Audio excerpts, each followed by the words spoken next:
Hello दोस्तों, सबसे पहले आप सभी प्यार भरा नमस्कार। तो दोस्तों कैसे हैं? आशा करते हैं मस्त होंगे, स्वस्थ होंगे, अपना प्यारा सा घर में खुश होंगे। तो दोस्तों आप लोग देखे थे कि हम सामूहिक काम में काफ़ी मीटिंग में जा रहे थे दोस्तों, और क्या बोलते हैं साफ सफाई में भी, और काफ़ी उधर योगदान भी दिए दोस्तों काम में। तो वहीं दोस्तों रात में ही त्यौहार लगा था, मेला लगा था। तो चलिए अभी ले चलते हैं मेला टाड़। अभी आ गए हैं दोस्तों मेला देखने के लिए, और देखिए काफ़ी अभी अंधेरा है और अभी भी आ गए हैं। तो जा रहे हैं अभी, इस तरफ मंडप है और नीचे की तरफ मेला लगा है। तो अभी नीचे जा रहे हैं अभी मेला देखने के लिए।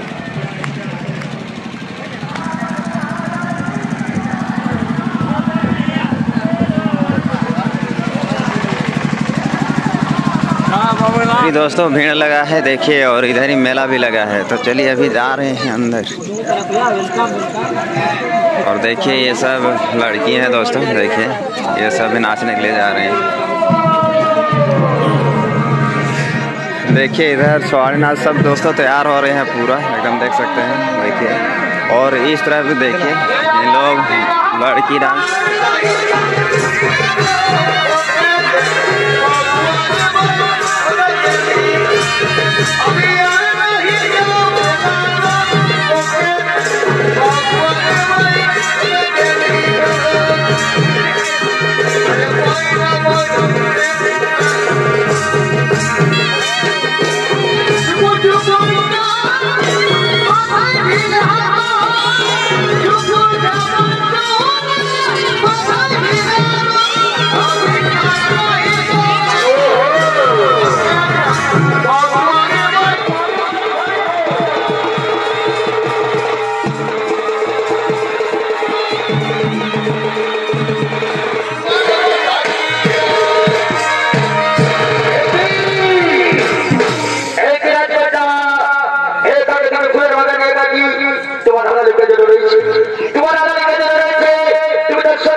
চাইছো, কিন্তু তুমি কি জানো এবার ওগো ওগো ভগবানের বাড়ি ঘটি দাঁড়া অধিপতি বিষ্ণু, আমি জানি না প্রভু, আমি যে মহারাষ্ট্রকে ধরে ছোট্ট মানে তোমার হয়ে গেছিলাম, আমারই ক্ষমা করে দিয়েছি প্রভু, আমারই ক্ষমা করে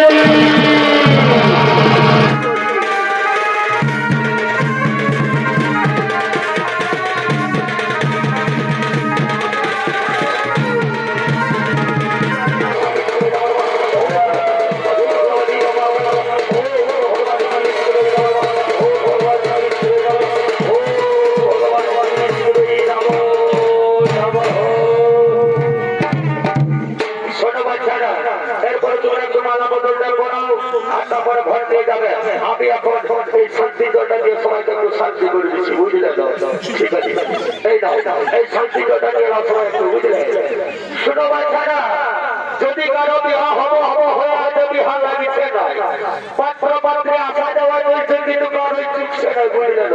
তাহলে শান্তি জোটাকে ফাঁকি দিবে নয়, এই শান্তি জোটা মাথায় আমি কথা দিবি 7 দিনের মধ্যে বিবাহ অবশ্যই হবে। তো বলা আজ বিলম্ব করো না। ও দিনকে কি দেবে বাবা, ও দিনকে কি দেবে বাবা, ও বাবা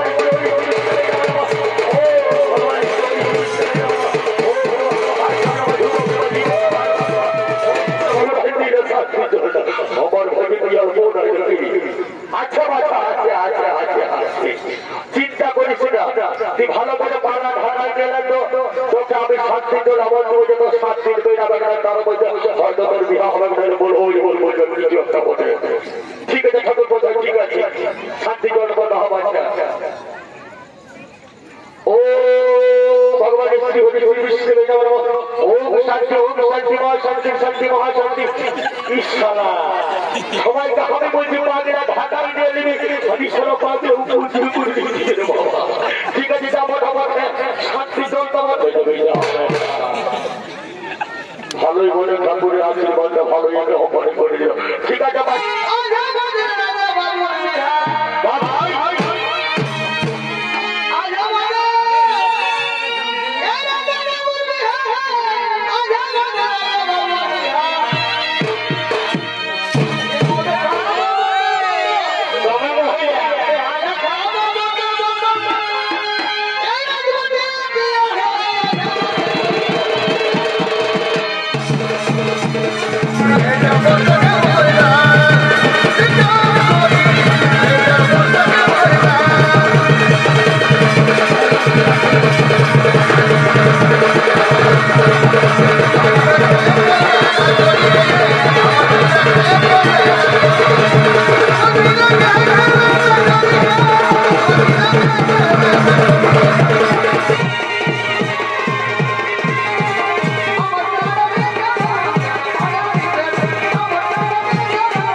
तो देख लिए दोस्तों, हम लोग का गांव में ऐसा ही मेला लगा था और ये छौ नाच का मेला था दोस्तों। और जो नाच दिखा रहे थे वो सब बंगाल से आए हुए थे, इधर पुरुलिया ज़िला के। तो आप लोग कमेंट में बताइएगा दोस्तों कि हम लोग का गांव का मेला कैसा लगा। और अभी तो सिर्फ दोस्तों मेला का सिर्फ नाच यानी डांस ही दिखाए हैं, और बाकी दूसरा ब्लॉग में सब कुछ दिखाएंगे। तो चलिए दोस्तों, इस वीडियो को हम यहीं पे रखते हैं। अगर मेरा वीडियो अच्छा लगा हो तो लाइक कीजिएगा और ज़्यादा से ज़्यादा शेयर कीजिएगा, और चैनल नए होंगे दोस्तों सब्सक्राइब कीजिएगा। तो ठीक है दोस्तों, फिर मिलते हैं दूसरे ब्लॉग में, तब तक के लिए बाय बाय।